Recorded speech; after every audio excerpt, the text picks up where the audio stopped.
Well, in true Florida fashion, you gotta be prepared for the rain. Oh, you thought you were gonna wear a cute outfit and have nice hair? Well, the weather has other plans, so. Florida said, you thought. The best part about it raining is that the crowds really do die down. That's Raina taking her majestical photos. Oh my God, look at the kangaroo! Oh my goodness! Are you just having the best day in the rain? Oh, that's so cute! The line for the Kilimanjaro Safari is only 15 minutes! Finally, it stopped raining so I can take off my poncho. Oh, there's dividers. That's cool. So the greater kudu is the tan-colored antelope. No horns, because females, they don't get horns of that species. The males, though, will have horns about 6 feet, and they're very agile. They can jump about 8 feet in the air. There's another greater kudu crossing the road here right in front of us. And then, of course, those tan-colored ones, a little darker with the horns, those are bongo. They weigh up to 900 pounds, but they can effortlessly hide under the bushes. Those horns are shaped in such a way they can get under the bushes without getting tangled in them. So that gives them a good advantage. They're known as the ghost of the forest because of that. And lastly, on the right looks to be an okapi. Very rarely seen. Oh, that's beautiful. Saddle-billed stork there looking at us as well by itself. They're not terribly social. You usually see the stork alone or in pairs. Black rhino just sort of nestled in the rocks there resting. This is a great place for a black rhino to find food because they have a pointed upper lip. So they can eat food off the trees, the bushes, the ground. They're browsing animals. That makes them different from white rhino. White rhino are not browsers, but grazers. And in the water, it looks like a bloat of Nile hippopotamus. A bloat. Hippopotamus. It's Latin, translates to water horse. And the water is where you will see them most of the day, but they come out of the water and feed on the vegetation at night. They're also closely related to cows and pigs. Get a little closer to the pelicans here. If you look under the wings, you can see where they get the name pinkback. They do have a sort of a blush color under their wings. Powerful jaws. And the ones that are submerged in the water, they can stay under for hours fishing. Fish are their primary food source. Their spots are jagged and splotchy. They don't have any neat edges like the reticulated would have. They're getting fat. And the zebra are Hartman's mountain zebra, which means they have thick stripes on the hindquarters and a white belly. Grevies actually have a black stomach, so very easy to tell them apart as well.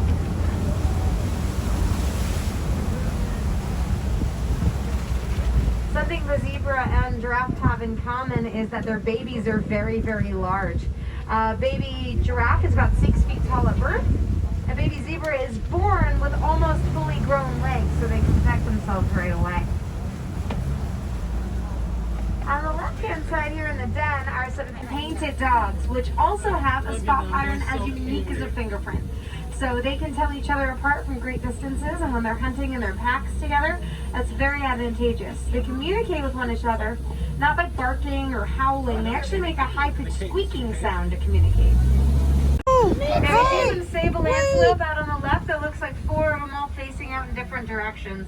Unlike the antelope in the forest, they're not shy and timid. They're territorial.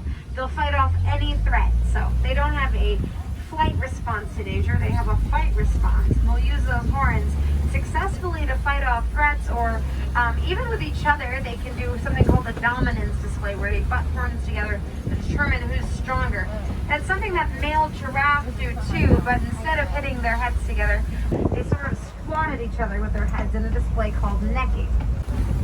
They don't have horns, but on top of their heads, they do have what we call ossicones. They're little lumps, furry, right on top of their heads. You'll also see those on male okapi. But what they are instead of bone is cartilage. So they sleep at night. It's pretty amazing. They sleep in rows across the savanna.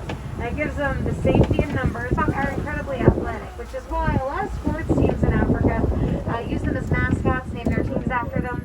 They're about 3 to 4 feet tall, but they've got a racing stripe down the center. They run about 60 miles an hour and jump almost twice their height straight in the air. 6 feet straight in the air from a complete standstill. And these are Ankole cattle, all under the palm trees on your right.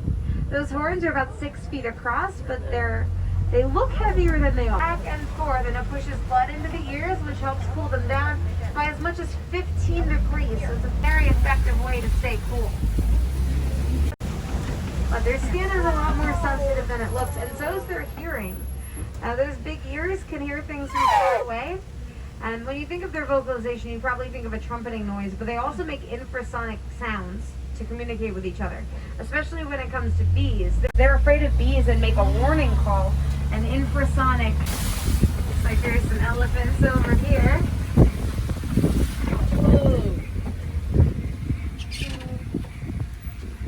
Elephants have a different way of determining who the leader of the herd is. Now, first off, their herds are very large. They can have hundreds of elephants in a group. But they're matriarchal societies, so it's always a female member, never a male.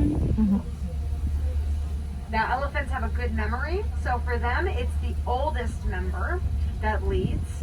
5 years old. Definitely a juvenile. Wow. Oh, look at you, just enjoying the rain. Yes, ma'am. A few weeks old, the gray and white ones, but they're already almost full size. It does not take them long to grow. Now, they will be white and gray for a while. They're starting to lose their gray down, and then the feathers grow in white. Now, over time, because of their diet of bread shrimp, maybe kerosene-rich food, their colors will change. You can actually see the mama flamingo feeding the baby. Oh my God, Baby look bees. it. It's a really good example of how they feed their young. Trying to protect the farmer's livestock. There's a couple of cheetah right there on the hill to your left. You can see they're awake during the day. That's when they do all their hunting.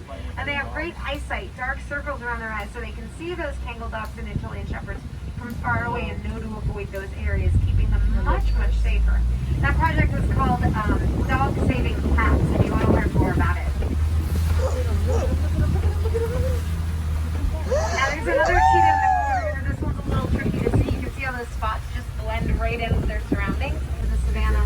Oh. It gives these big cats a good vantage point when it's time to hunt. However, unlike the cheetah, they don't see as well as the cheetah during the day. Their eyesight's about the same as ours in the daytime hours. At night, it's 6 times sharper. So they climb all the way up to the top of those rocks and see very, very far away where they might want to hunt. Now that male got a wolf little we do version for of that. hunting, big, beautiful mane he has, weighs about 40 pounds. He has another job. He's going to stay home, protect the cubs, and watch over the pride land. Sir, you're trying to get eaten? It's the females that do the hunting. These are Bon Sabak over here. In the back burrow to my left, all the way in the back burrow there. You can see the tusks sticking out of the burrow. Now, they do that. They back into their burrows. They never go in head first. They wouldn't want to get stuck. But also, because having the tusks out is a good protection. They have no natural predators. And they're incredibly strong. They can run about 45 miles an hour and gallop. Only animal their size that can gallop. These are ostrich on the right. With the fake Female right there by the nest. You can see that she's a female because one, she's a little smaller than the male. It is to protecting animals. That's different. Sometimes it means adapting landscape. That's something that you can do at home. So, when it rains, Apparently the safari is the best. the safari is 10 out of 10. It's not hot and the animals are like, oh my God, I can walk outside. Woo! Yeah, because the cheetahs are always like in the shade, hiding. And they're like, it's raining. Woo! The only one that was sleeping were the wild dogs. Yeah, but usually they're all over the place and you can't see them either. Yeah. And I think the second best time is when it's nighttime, like Yeah. just before The lions dusk. are super awake and roaring everywhere. Yes, the lions roar and stuff. That's But another thing. The lion, like the male lion's Goes always off and on the sleeps. freaking Pride Rock sleeping, hiding, and now he's like, come on, what's up? Look at me. he's like, wow, I'm aire beautiful. fresco. Take it in. Also, the elephants were like, it's raining. Yeah, they were playing with the ears. They were so flapping. cute. So cute. There are a lot of animals out there. Thank you for joining us on another Animal Kingdom adventure.